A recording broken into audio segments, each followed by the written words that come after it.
Day 124, verses 5 to 8, the direction of a lifetime. Namaste and welcome to Gita 360. Yesterday, Krishna answered Arjuna's questions about the eternal, the self, the changing world, and his own presence within every being. Today, he turns to Arjuna's final question. How can a person truly know the divine at the final moment of life? Those who relinquish the body while remembering me at the moment of death will come to me. There is no doubt about this. Whatever state of being a person remembers at the time of leaving the body, O Kaunteya, that state alone is attained, for the mind has been shaped by that remembrance throughout life. Krishna begins by answering Arjuna's question directly. Whoever remembers him while leaving the body reaches him. Of this, he says, there is no doubt. The final thought is not isolated from the life that came before it. Whatever fills the mind throughout life returns at its final moment. The mind does not suddenly change its nature when the body fails. At the final moment, when all conscious control slips away, the mind falls back into its deepest, most deeply grooved habits. The final thought reveals the direction the heart has been taking all along. Therefore, remember me at all times and perform your duty of battle. With your mind and intellect dedicated to me, you shall surely come to me without doubt. Krishna then says, therefore, remember me at all times and fight. Everything changes with that single word, therefore. If the final moment reflects the direction of an entire life, then preparing for that moment cannot begin at the end. It begins right now, in the middle of our daily responsibilities. Hence, Krishna asks Arjuna to surrender his mind and intellect, carrying the divine awareness into the middle of the battlefield.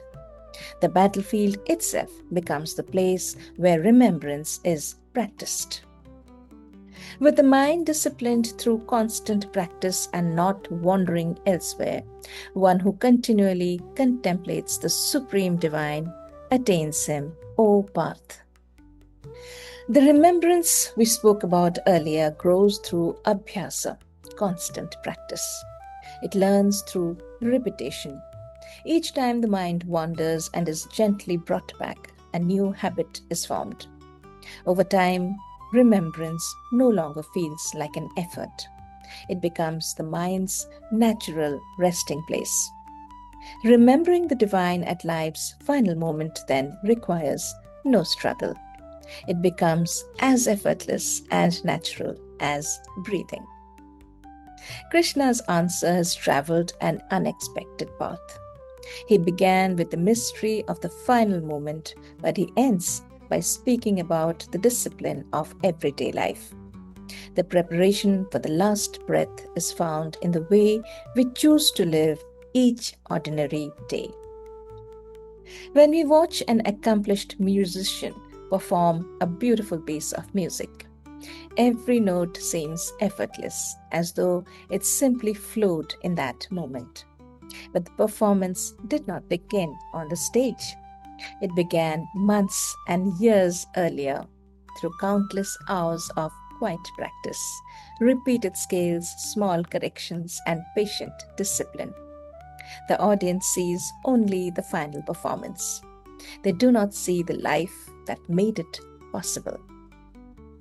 Similarly, we often imagine that life's defining moments will somehow bring out our highest qualities. Yet in reality, those moments usually reveal what we have been cultivating all along.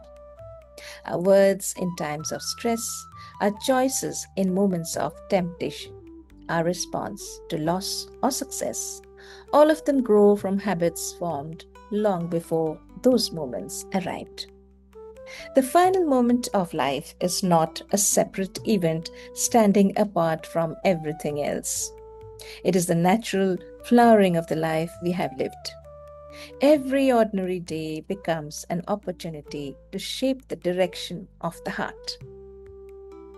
Thought of the day. Our deepest habits shape our greatest moments. Pause a moment today and reflect. What am I practicing today that my heart will one day remember naturally? Thank you for joining me on Gita 360. May we cultivate the discipline to anchor our minds in what is eternal so that every step we take in our daily life moves us closer to the divine truth.